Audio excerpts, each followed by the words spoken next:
been in the Netherlands? No. Oh, okay. This one gonna get you. A serial sperm donor who has fathered over 550 children Aaron? is being sued for increasing the risk of incest. We'll come back to that. I can see Aaron being a serial sperm donor.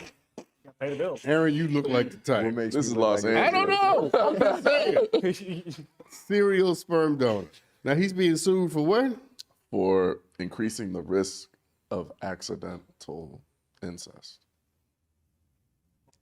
What? Incest?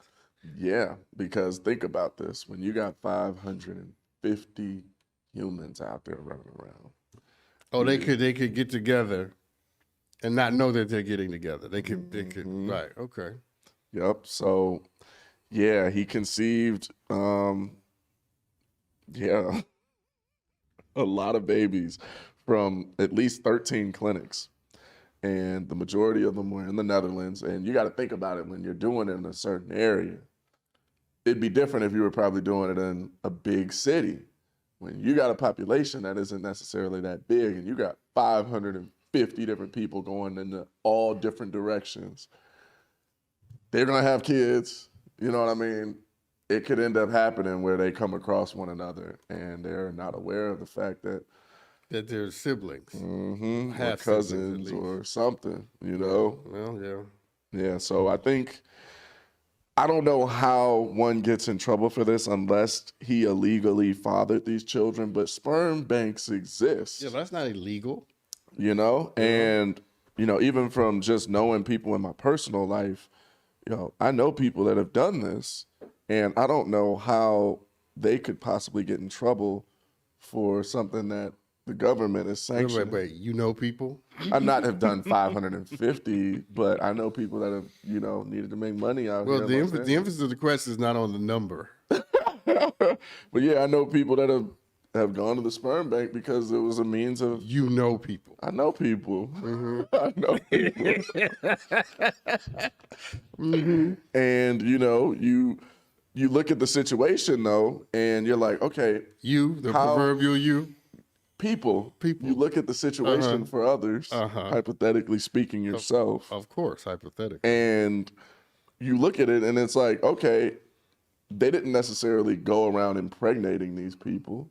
This is something that they went to an organization that has been set up to do this, and now they're getting in trouble for it. I don't know where you find that balance and middle ground where you stop people from overdoing it. I don't know if they have limits that they feel like they reach, but obviously, when people are out in the world, there's no way to control who's going to end up falling for who or interacting with who. You know what I mean? So it's always been a. I get your point. It's a little bit ridiculous to hold someone accountable. Yeah. For something that is at least in part outside of their control. Exactly. But there's a part of this that was in their control. Yeah. Hence the term serial sperm donor. Well, okay. Now that you say this, there's Dutch guidelines of not being able to father more than 25 children or impregnate more than 12 mothers. I don't know if there's a law like that in America or not, but I guess 550 is way, way, way over there. I mean, listen, sometimes I play along with these stories. I know. As long as I possibly Majority can. Because I'm poking you, honestly, in most of these stories because I know you don't want to hear. We're getting to the limit. I get it. But it's an interesting subject, too, because I'm sure there's people out there that are watching this that have probably considered doing such a thing or not being a serial one, but, you know, going to a sperm bank. Aaron, you ever been to a sperm bank? Nah. Not at all? Never. No, I've never. No. No. Well, you probably haven't reached that level of struggle in that stage of your life where it was an option then, probably. I'm not poo-pooing on it. I'm not saying that you I'm not saying it's a I'm bad just saying thing at all. there's people that I'm sure are dealing with it, and, you know, I'm wondering, you know, what the future for that is probably going to be. Listen, Do people. you think it's like an addiction for him to have done that? And because he probably wasn't getting paid for all of them unless they know. Be specific. What's the addiction? Masturbating or sperm banks? I'm asking you, philosopher. This ain't got nothing to do with philosophy. I know, but I want to hear your philosophical opinion I'm on asking it. you, philosopher. Like, this is a philosophical question. I'm just asking your opinion. This ain't philosophical. And don't get all defensive. I'm not. Don't get all defensive. It ain't got nothing to do with me. This is brushing up a little too close to home. What's the question? I don't know. Look, the lawsuit is asking. I'm like, what is the question? The lawsuit is requesting that he be banned from new donations and stop communicating with prospective parents. And I think he has a right to be cut off at this point anyway. Cut off from being able to donate sperm? Yeah, any further. Oh no, the question was, what is the addiction? Yeah, do you think there's something addiction related to why it went on? Yeah, he's obviously addicted. Yeah. He's obviously got a problem. I mean, are you kidding me? Just asking you what you think that problem could be. Jacking off. That's his problem. He likes to jack off in clinics. Who? Yeah. I mean, once or twice is fine. I mean, but he don't went too far with this, don't you think? Yeah, 13 different clinics. No. Or what if he just really needed the money and he felt like that was the only way he could do it without harming anyone? People robbing banks instead, robbing people.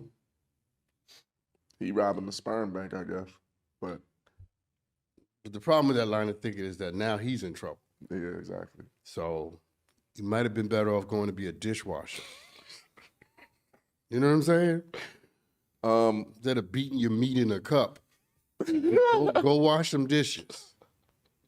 You know, it kills me when people say this is the only way. Yeah. Because it ain't the only way.